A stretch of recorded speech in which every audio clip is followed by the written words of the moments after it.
Hola y bienvenidos a Del libro al micrófono. Hoy tenemos sobre la mesa un material que es, bueno, básicamente una guía de rescate para cualquiera que sienta que sus sueños de emprender están como en un callejón sin salida. Acumulando polvo, diría yo. Justo. Vamos a analizar a fondo las ideas del libro Emprendedor Anthony Robbins. Las dos ideas más grandes de Tony Robbins que cambian la vida que todo emprendedor que lucha necesita. La misión es clara: sacarle todo el jugo a sus lecciones para cambiar no solo lo que hacemos, sino, lo más importante, cómo pensamos. Totalmente. Porque el libro, de verdad, le apunta directo al corazón de esa sensación de estar atrapado. Exacto. Da igual si es por un trabajo que ya no te llena, la falta de dinero que parece una pared infranqueable, o simplemente el miedo a fracasar. Lo que Robbins propone es una demolición controlada de esas barreras, y la dinamita, según él, está dentro de nuestra propia cabeza. Empecemos por ahí entonces, por el cimiento de todo. Robbins arranca con una idea que a primera vista parece casi demasiado simple. Muy simple, sí. Dice: recibes aquello en lo que te enfocas. Y usa una analogía genial. Si decides buscar el color azul, de repente lo ves por todas partes. En la ropa de la gente, en los coches. Por todos lados. Y si cambias y buscas el rojo, el mundo se tiñe de rojo. Parece obvio, pero, ¿cómo se aplica esto a algo tan complejo como emprender? Es que ahí está lo interesante. No lo presenta como un simple truco mental de pensamiento positivo. Para nada. Lo conecta directamente con la narrativa que nos contamos sobre nuestra vida. La historia que tenemos en la cabeza. Exacto. El cerebro humano, según el texto, no está programado para la felicidad. Ah, ¿no? No, está programado para la supervivencia. Siempre está buscando amenazas, problemas, lo que falta, la felicidad, el éxito. Eso, dice él, es un trabajo activo. Y ese trabajo empieza por tomar el control del foco. O sea que si mi historia personal es nunca tengo suficiente dinero o a mí todo me sale mal, Tu cerebro se convierte en un experto en encontrar pruebas que confirmen esa historia. se convierte en un filtro. Justo. Y Robbins usa su propia vida como el ejemplo más crudo. Él cuenta historias durísimas como la de su madre persiguiéndolo con un cuchillo en un ataque de rabia. Vaya. Pudo haberse contado la historia de vengo de un hogar roto, estoy destinado al fracaso. En cambio, eligió usar ese dolor como combustible, como la razón para entender la psicología humana y ayudar a otros. La lección es que las circunstancias no son la historia completa, son solo el material con el que decidimos construir. Pero a ver, una cosa es entenderlo y otra es hacerlo. ¿Cómo se cambia activamente un patrón mental que llevas repitiendo años? Bueno, aquí es donde la cosa se pone práctica. Robbins habla de cambiar tu estado físico y emocional a la fuerza. A la fuerza. Sí. Hay una anécdota increíble de cuando tenía 17 años, era conserje, ganaba $40 a la semana y se propuso convencer a empresarios exitosos para que fueran a un seminario de Jim Rohn. Imagina la escena. Misión imposible. Un chico sin dinero o sin experiencia. Completamente. Y él cuenta que antes de cada llamada se encerraba y se gritaba a sí mismo una frase, casi como un conjuro. Ahora ordeno mi mente, dándome la fuerza, la emoción, lo que sea necesario para mostrarles a estas personas cómo cambiar sus vidas ahora. ¿Se lo gritaba? A gritos, hasta que sentía un cambio físico, hasta que su nivel de energía y certeza era arrollador. El resultado fue que pasó de ganar $38,000 ese año a más de $1 millón al año siguiente. Cambió su estado para cambiar su enfoque y eso cambió sus resultados. Entendido. Tienes la mentalidad correcta, ajustas el foco, pero toda esa energía sin dirección puede ser un caos. Supongo que ahí es donde entra en juego el motor para la acción, ¿no? No basta con correr, hay que saber hacia dónde y por qué. Justo ahí. Y Robbins tiene una frase que es la clave de todo este segundo bloque. Dice, el verdadero cambio ocurre cuando tus deberías se convierten en imprescindibles. Esa frase es potente. Mucho. Todos vivimos rodeados de debería. Debería ponerme en forma. Debería empezar ese negocio. Debería ganar más dinero. Son deseos, pero no nos mueven de verdad. Son aspiraciones cómodas. Pero eso suena un poco extremo.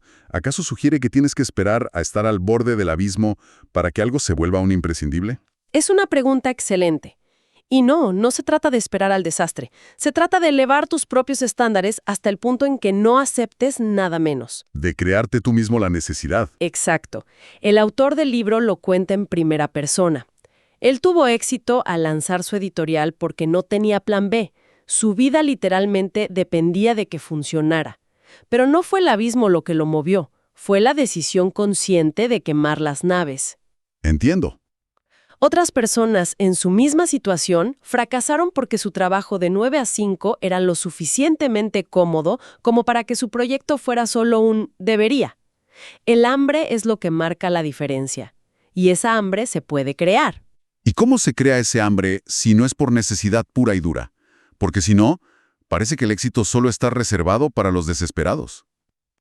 Aquí es donde entra el arte del cumplimiento. No se trata solo de la necesidad de sobrevivir, sino de la necesidad de crecer y de contribuir. Aportar valor. Solo. Se sentía un fracasado. Una noche, conduciendo, se detuvo y escribió en su diario: "El secreto para vivir es dar". Se dio cuenta de que toda su frustración venía de obsesionarse con lo que no tenía, en lugar de enfocarse en lo que no estaba dando. Eso es muy contraintuitivo. Cuando sientes que no tienes nada, lo último que se te ocurre es dar. Exacto, pero es un cambio de foco radical. Él dice que el progreso equivale a la felicidad. Si no estás creciendo, te sientes estancado y miserable, sin importar cuánto dinero tengas. El estancamiento es la muerte emocional, digamos. Totalmente. Y el crecimiento más profundo viene de la contribución. En ese momento, él decidió que aunque no tenía dinero, podía dar su tiempo. Empezó como voluntario, y esa sensación de ser útil, de contribuir a algo más grande que él mismo, fue lo que reencendió su motor. Entonces el hambre no es solo necesito comer. No, es necesito crecer, necesito aportar valor. El texto usa a Oprah Winfrey como el ejemplo definitivo de esto. Convirtió un pasado lleno de abusos en un hambre insaciable por conectar, por contribuir y por crecer. De acuerdo, esto va tomando forma. Tenemos una mentalidad enfocada, un motor de acción que funciona con imprescindibles y un propósito de contribución. Ahora sí, hablemos de la estrategia. ¿Cómo se traduce todo esto en un negocio real? La primera regla de negocio que propone Robbins, y fíjate que esto va en contra de la intuición de muchos emprendedores, es: enamórate de tus clientes, no de tu producto. Eso es un cambio de identidad brutal para un fundador. Durísimo. Pasas de ser el creador de X a ser el que soluciona el problema de Y. Y eso es difícil, ¿eh? Tu producto es tu bebé. ¿Has pasado noches sin dormir en él? La idea de desapegarte es casi dolorosa. Lo es, pero el libro argumenta que es esencial para sobrevivir. Pone el ejemplo de la crisis financiera de 2008. Claro. Miles de empresas se hundieron. ¿Por qué? Porque seguían obsesionadas con vender su producto en lugar de preguntarse: ¿qué necesita mi cliente ahora, en medio de esta crisis? ¿Qué le quita el sueño? Las empresas que sobrevivieron y prosperaron fueron las que pivotaron para satisfacer esa nueva necesidad urgente. Dejaron de vender taladros y empezaron a vender agujeros, por usar la vieja analogía. Exactamente. Eso me lleva al siguiente punto del libro, que me pareció fascinante. La idea de tener un mapa de negocios en lugar de un plan de negocios.